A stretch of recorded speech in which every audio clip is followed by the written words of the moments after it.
Welcome to meeting news. నేను ప్రసాద్. ఇలా science fair లో ఇక్కడ కృష్ణవేణి హై స్కూల్ వాళ్ళు దాదాపుగా 100 మంది విద్యార్థులు ఇక్కడ సైన్స్ ఫేర్ లో పాల్గొన్నారు. ఇక్కడ కృష్ణవేణి యాజమాన్యం ఉంది, వారిని కొన్ని విషయాలు అడిగి తెలుసుకునే ప్రయత్నం చేద్దాం. సార్ చెప్పండి సార్, ఈ రోజు సైన్స్ ఫేర్ విధానంలో దాదాపుగా ఎంతమంది పాల్గొన్నారు, ఎలా ఉంది, వాళ్ళ దగ్గర విద్యార్థుల నుంచి ఎలాంటి స్పందన వస్తుంది? Good afternoon sir. Krishnaveni talent school కల్లూరుకి. ఇక్కడ ఈరోజు ఈ సైన్స్ ఎగ్జిబిషన్లో 100 మంది పిల్లలు, దాదాపుగా 100 ఆ పైచులకే ఉన్నారు.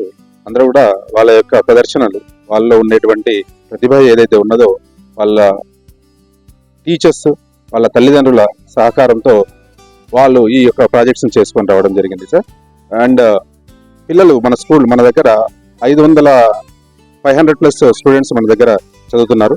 ప్రతి ఒక్కరిలో చదువు అని మన క్లాస్ రూమ్కే పరిమితం చేయకుండా వాళ్ళని రియల్ లైఫ్ ఎక్స్పీరియన్స్ ఏం జరుగుతుంది, ఎట్లా చేయాలి, కొత్తగా ఇప్పుడు వాళ్ళ టెక్నాలజీ పెరుగుతున్న కొద్దీ ఎట్లా వాళ్ళు ముందుకు వెళ్ళాలి అనేటువంటి దాని మీద పిల్లల్ని ప్రతి సంవత్సరం కూడా మనం ఇదే రకంగా ఎంకరేజ్ చేస్తూ ఈ యొక్క సైన్స్ ఎగ్జిబిషన్స్ కానీ ఇంకా అనేక రకాలైన కార్యక్రమాలు మన స్కూల్లో ప్రతిదీ చేయడం జరుగుతున్నది. ఆ కార్యక్రమాల్లో భాగంగా ప్రతి సంవత్సరం చేసేటువంటి ఎగ్జిబిషన్లో ఈరోజు ఈ యొక్క దాదాపు 100 మంది విద్యార్థులు ఈ యొక్క సైన్స్ ఎగ్జిబిషన్లో వాళ్ళ యొక్క ప్రతిభను చాటడం జరుగుతుంది సార్. గతంలో జరిగిన సైన్స్ ఎగ్జిబిషన్ లో సుమారు అప్పటికి ఇప్పుడు జరుగుతున్న సైన్స్ ఫేర్ ఎంత వ్యత్యాసం, అంటే ఏమన్నా ఇంప్రూవ్ అవుతున్నారా లేకపోతే ఇంకా తగ్గుతుందా? సైన్స్ ఫేర్ ఎట్లా ఉంది? మారుతున్నటువంటి దాని ప్రకారం మన పిల్లలు కూడా చాలా ఈ యొక్క సైన్స్ అనుగుణంగా ప్రతిదీ కూడా కొత్తగా ఇన్నోవేటివ్ గా తయారు చేయడానికి ముందుకు వస్తున్నారు. మన విద్యార్థుల రకంగా తయారు చేస్తున్నారు కొత్త ఆవిష్కరణలన్నీ. ఇవన్నీ చిన్న ఉదాహరణలు, రోబోటిక్ టెక్నాలజీ, చిన్న ఉదాహరణలు, ఇలాంటివన్నీ కూడా మన పిల్లలు తయారు చేస్తున్నారు. ఆల్రెడీ మనం ఇంతకుముందు చేసినటువంటి ఆవిష్కరణలు, మన స్కూల్లో చేసినటువంటి ప్రోగ్రాంలు అన్ని కూడా మనం లైవ్ లో ఇక్కడ టీవీలో కూడా మనం చేయడం జరుగుతుంది. తర్వాత ఇక్కడ జియో స్టేషన్, ఇవన్నీ కూడా మన పిల్లలు వాళ్ళ ఆవిష్కరణలు సొంతంగా వాళ్ళ టీచర్స్, హెల్ప్ ఆఫ్ టీచర్స్. వాడు చదువులో ఫస్ట్ ర్యాంక్ రావాలని లేదు, చదువులో ఫస్ట్ ర్యాంక్ రాని వాళ్ళు కూడా ఈ యొక్క, అంటే వాళ్ళు ఎప్పుడు చదువు అనేది కాదు, నా ఉద్దేశం ఏంటంటే వాడికి దేంట్లో యొక్క ప్రతిభ ఉందో ఆ ప్రతిభను ప్రోత్సహిస్తూ ముందుకు తీసుకుంటారు. చాలా మందికి ఒక సందేహం ఏర్పడుతుంది, ప్రైవేట్ స్కూళ్ళల్లో కేవలం వాళ్ళ ర్యాంకుల కొరకి, రేటింగ్ కొరకే పిల్లలని ఇబ్బంది పెడుతూ కేవలం ప్రైవేట్, అంటే ఇప్పుడు పిల్లోడు వాడు ర్యాంక్ వస్తేనే ఫీజులు అధిక మొత్తంలో వసూలు చేయడానికి మధ్య తరగతిలో ఉన్న ప్రధాన అంశం ఇది. సో మీరు ఈ విధానం చూస్తుంటే సైన్స్ ఫేర్ లో దాదాపుగా 100 మంది విద్యార్థులు పాల్గొన్నారు కదా, ఏం చెప్తారు పిల్లలకి, ఏం చెప్తారు? అలా అనుకునే వాళ్ళకు మీరు ఏం చెప్తారు? సార్, మీరు అన్నట్టుగా కార్పొరేట్ స్కూళ్ళల్లో చాలా ఫీజులు ఉన్నాయి, పిల్లలకి చదువు లేదు, ర్యాంకులు, ఇది జరుగుతున్నటువంటి ప్రతి ఒక్క వ్యక్తి దృష్టిలో, ప్రతి నోట్లో జరుగుతున్నటువంటి నానుడి. బట్ కార్పొరేట్ స్కూల్ అంటే కృష్ణవేణి గ్రూప్ ఆఫ్ స్కూల్స్, ఇది కృష్ణవేణి గ్రూప్ ఆఫ్ స్కూల్స్ లో అండర్ చైర్మన్ షరీఫ్ సార్ గారి ఆధ్వర్యంలో నడుస్తున్నటువంటి స్కూల్స్ ఇవి. ఈ యొక్క స్కూళ్ళల్లో విద్యకు మంచి ప్రాధాన్యతనిస్తాం. విద్యతో పాటు వాడు ఆర్జించిన దానికి మాత్రమే ర్యాంక్ వస్తుంది. ఓన్లీ ర్యాంక్ కోసమే మనం చేస్తే చాలా కష్టం. ఇంకోటి ఫీజు దోపిడీ అంటున్నారు మీరు. ఫీజులు అనేటువంటిది ఎట్టి పరిస్థితులు లేదు సార్. ఉండేటువంటి చాలా చిన్న బడ్జెట్ స్కూల్లో ఏదైతే ఫీజు ఉందో, మన ఈ లొకాలిటీ హైదరాబాద్ సరౌండింగ్ లో ఉండేటువంటి చదువు, ఆ యొక్క సిస్టమ్, ఆ ఇయర్ ప్లాన్, అవన్నీ డిజైన్ చేసి చిన్నగా ఇక్కడ ఎస్టాబ్లిష్ చేసి ఇక్కడ పిల్లల్ని కూడా అంత అద్భుతంగా తీర్చిదిద్దాలనేటువంటిది కృష్ణవేణి గ్రూప్ ఆఫ్ స్కూల్ ఉద్దేశం సార్. ఫీజులు అనేటువంటిది అయితే ముఖ్య ఉద్దేశం కాదు సార్. సైన్స్ ఎగ్జిబిషన్ లో చూస్తున్నాం చాలా వరకు ఒక డాక్టర్ కావచ్చు, నిజంగా ఒక్కొక్కరు ఆర్గానిక్ ఫుడ్, అంటే కొన్ని ఏ ఫుడ్ తీసుకుంటే, జంక్ ఫుడ్ తీసుకుంటే దానివల్ల ఎలాంటి వస్తాయి అనేది మీరు ఏకంగా ఒక డెమో కూడా చూపించే ప్రయత్నం చేస్తున్నారు. చాలా వరకు రేపు ఫ్యూచర్ లో టెక్నాలజీ ఏ రకంగా ముందుకు వెళ్తుంది అనే విధానం కూడా పిల్లలు మన కళ్ళ పెట్టినట్టు చూపిస్తూనే ఉన్నారు. చూస్తున్నాం ఇక్కడ జంక్ ఫుడ్, హెల్దీ ఫుడ్ అనేది, ఇది ఎట్లా తింటే ఏమవుతుంది, ఇలా ఏ ఫుడ్ తినాలి అనేది కూడా ఒకటేమో. అంటే ఒక పాపకి వీళ్ళు బయట దొరికే చాక్లెట్స్, దీనివల్ల ఉపయోగం లేదు, దీనివల్ల ఇంకా హెల్త్ లాస్ అవుతుంది. అలాంటిది మనం తింటే ఎలాంటి రోగాలు కొని తెచ్చుకోవచ్చు అనేదానికి నిదర్శనానికి ఓ పాపకి జంక్ ఫుడ్, హెల్తీ ఫుడ్ అనేది ఇక్కడ ఏదైనా మనం ఫ్రూట్స్ ఎంకరేజ్ చేయరు పిల్లలు. ఎంతసేపు ఉన్న బయట దొరికే ఆయిల్ ఫుడ్ తో చేసినటువంటి జంక్ ఫుడ్ నే ఇష్టపడతారు. సో ఇది కూడా ఒక ఎగ్జిబిషన్ లో వీళ్ళు కృష్ణవేణి గ్రూప్ ఆఫ్ తీసుకున్న వారి ఆలోచన విధానాన్ని కూడా చాలా గొప్ప విషయం. ఇక్కడ చిన్న జూనియర్ డాక్టర్ ని చూస్తున్నాం. ఇక్కడ ఫ్యూచర్ లో డాక్టర్ అవుతుంది అనే ఆలోచన ఇక్కడ నుంచే అమ్మాయికి వస్తుంది.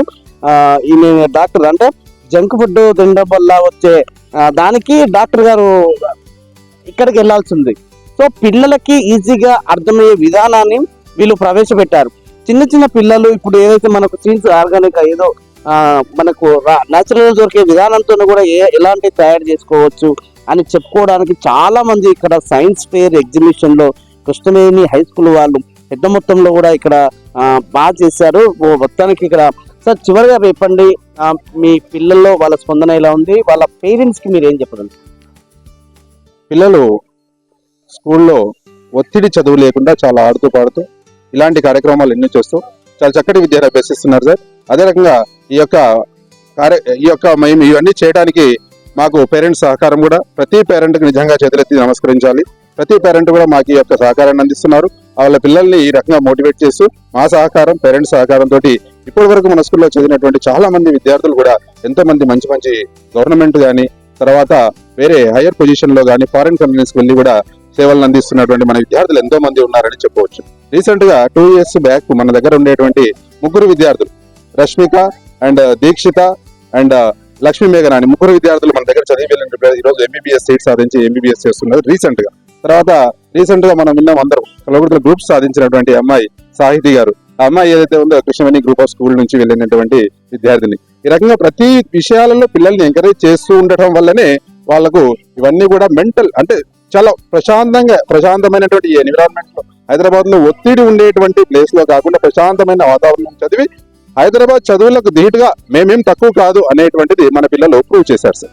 మొత్తానికి ఏదైతే ఇక్కడ కృష్ణవేణి హై స్కూల్లో ఎగ్జిబిషన్ సందర్భంగా ఇక్కడ వీళ్ళు చెప్తున్నారంటే ప్రైవేట్ స్కూళ్ళల్లో ఒత్తిడితో కూడుకున్న చదువు కాకుండా ఇలాంటి నిపుణులని, శాస్త్రవేత్తలని తయారు చేసే విధానంలో కూడా మేము ముందుకు వెళ్తాం అని చెప్పడానికి ఒక సైన్స్ ఎగ్జిబిషన్ నిదర్శనము. ఇక్కడ పిల్లలు ఉన్నారు, పిల్లల వాళ్ళ పేరెంట్స్, తల్లిదండ్రులు ఉన్నారు. వాళ్ళతో కూడా మనం కొన్ని విషయాలు అడిగి తెలుసుకునే ప్రయత్నం చేద్దాం. Day occurs when a place on the earth faces the sun. During the day, we receive sunlight and heat from the sun. The sky is usually looks bright and heat blue in the daytime. The most people work and do activities during the day. Daytime is part of the earth 24 hours rotation cycle of the earth. It rotates full of one day. Good morning to everyone. Welcome to science exhibition. Today's experiment name is underwater volcano. To do this experiment, I want these equipments: citric acid, baking soda, measuring cylinder, red color, test tube, steering stick, test tube stand, spatula, tray. First of all, instructions: take the tray and place the test tube stand in the tray, and take the test tube and place it on the stand, and take the measuring cylinder and pour 10 ml of water into that measuring cylinder in the earth.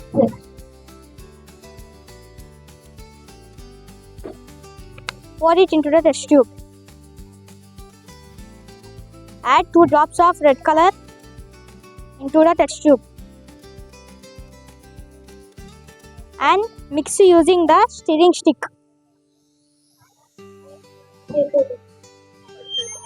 And take the spatula and take the baking soda and add 1 scoop of baking soda into the test tube.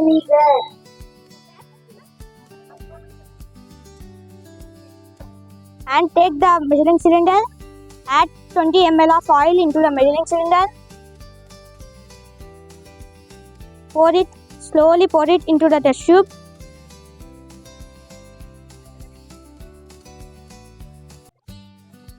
And take the spatula and add 1 scoop of citric acid into the test tube. Then see the reaction.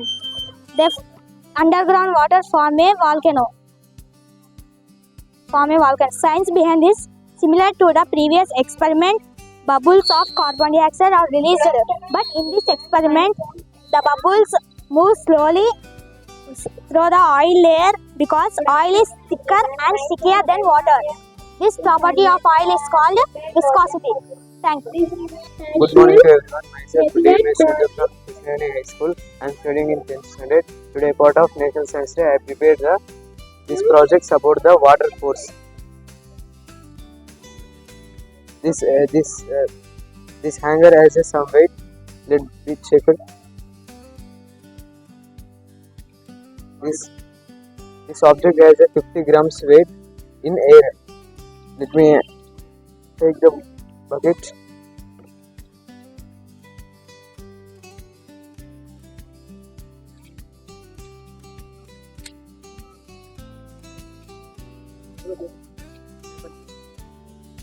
Now the weight of these objects is decreased.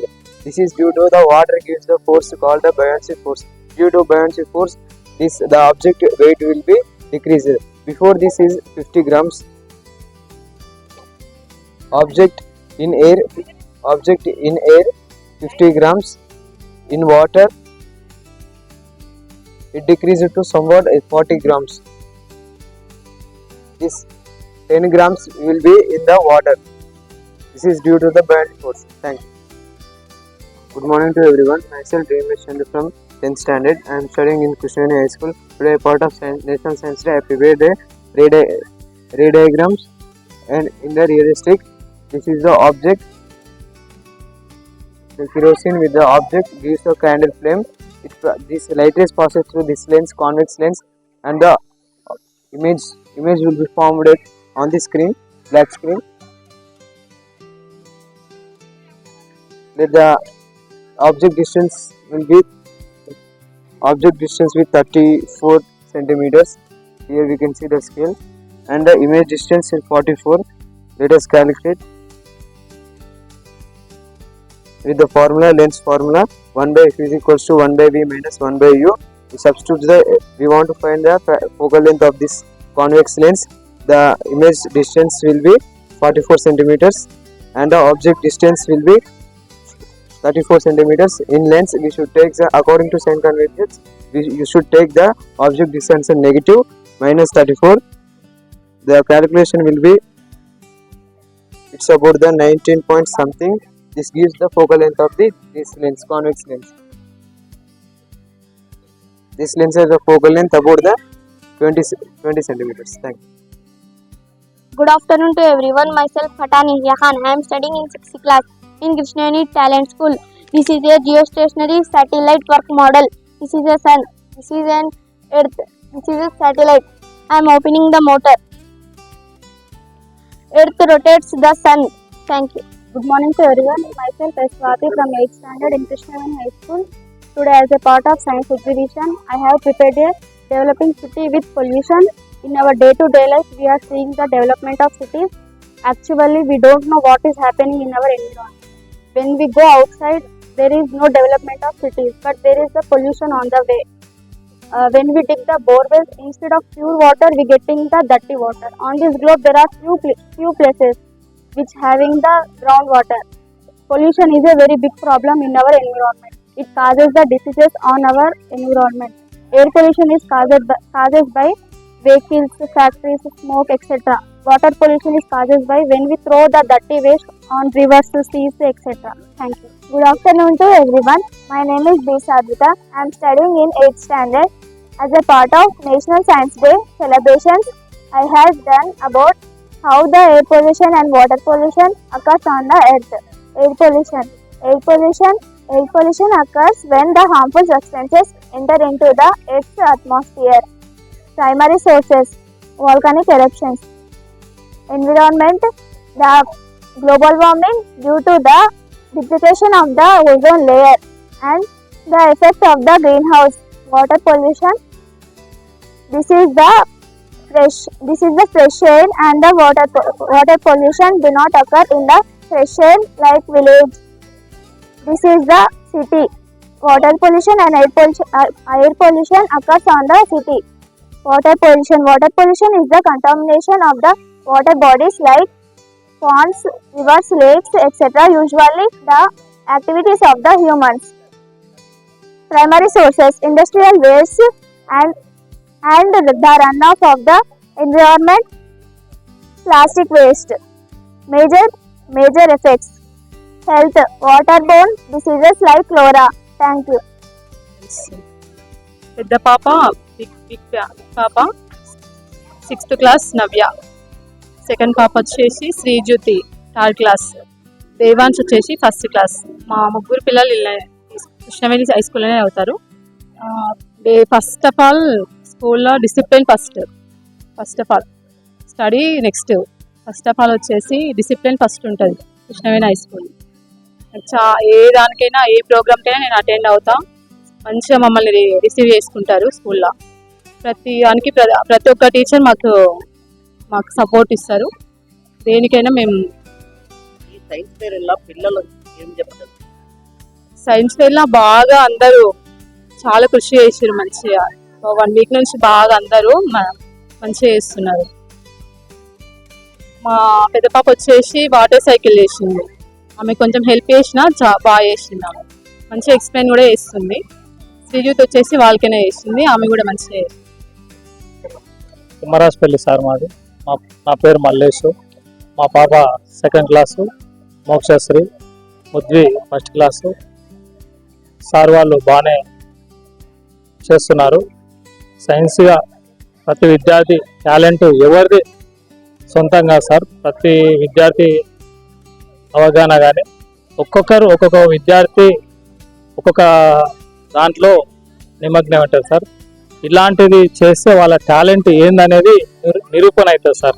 దాన్ని బట్టి వాళ్ళు చేసేది కానీ sir వాళ్ళు చేసేది కానీ కొంచెం మేలు జరుగుతుందని భావిస్తున్నాం. Good morning, my name is Chanti.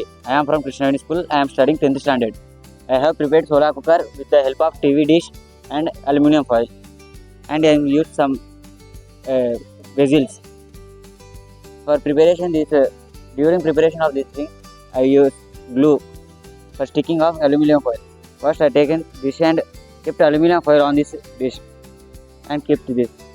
After this one, I have fixed this antenna type for where the after for working process of this instrument, when the sunlights are falling on this instrument, they will be parallel. After parallel sunlights will meet reflection of meter at this point. Whatever sunlight are meeting, those will be generate heat. Due to that heat, this water will be heated.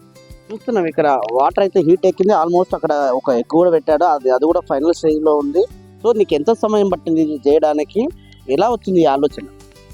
మేము చదువుకున్న text బుక్స్లో మాకు sir వాళ్ళు చెప్పారు, ఇలా sunlight నుంచి వచ్చే లైట్లు అనేది ఇప్పుడు ప్యారలల్గా ఉంటాయి, అవి ఎప్పుడైనా ఒకతాన మీట్ అయితే దానివల్ల మనకి హీట్ అనేది ప్రొడ్యూస్ అవుతుందని ఆ కాన్సెప్ట్ తీసుకొని చేయడం జరిగింది. ఏమవుతావు? ఫ్యూచర్ గోల్ ఏంటి? ఇన్స్ట్రుమెంట్స్ వెపన్ డిజైనర్ అవ్వాలి DRDOలో. నీ ఏజ్ వాళ్ళకి ఏం చెప్తారు? ఈ టైం సమ్మర్ సిచ్యువేషన్ని, సమ్మర్ వెకేషన్స్ని బయట తిరగకుండా ఏదైనా స్పెషల్ క్లాసెస్ పెట్టుకొని మన సెల్ఫ్ మోటివేషన్ కానికే ఏమైనా నేర్చుకోవాలి 10th క్లాస్ వాళ్ళకి, ఇంటర్ వాళ్ళకి. సో మొత్తానికి చదువుకున్న విద్యార్థులు చాలా వరకు ఫోన్లకు అడిక్ట్ అయిపోయి వాళ్ళు ఆన్లైన్ గేము, ఆన్లైన్ ఇలాంటివి బెట్టింగ్లు కానీ అవి కానీ చూస్తూ ఉంటారు.